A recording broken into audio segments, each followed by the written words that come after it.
امام قسطلانی نے مواہب اللدنیہ کے اندر بڑی خوبصورت آپ نے بات نقل کی. آپ کہتے ہیں کہ کون سے اعمال ہیں جو اس ماہ مبارک میں کیے جائیں. وہ فرماتے ہیں کہ سب سے اہم ترین بات کہ ان شہر شعبان شہر الصلاۃ علی رسول اللہ صلی اللہ صلاۃ علی رسول اللہ صلی اللہ علیہ وسلم لأن آیت الصلاۃ یعنی ان اللہ و ملائکتہ یصلون علی النبی.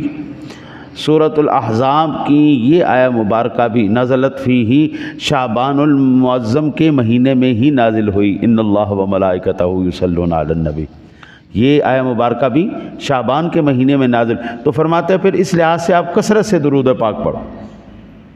اس مہینے میں یہ آیہ مبارکہ نازل ہوئی، حضور کا مہینہ بھی ہے، تو کثرت سے درود پاک پڑھتے چلے جائیے. حضرت امام جعفر صادق نے اس بات کو نقل کیا القول البدیع کے اندر.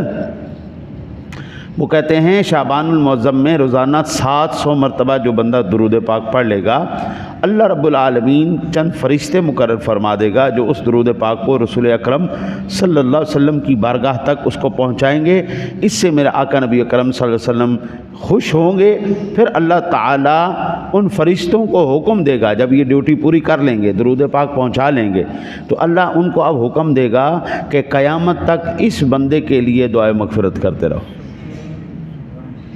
ہاں جی حضرت، یہ کوئی معمولی بات نہیں نا. میرے آقا نبی اکرم صلی اللہ علیہ وسلم پر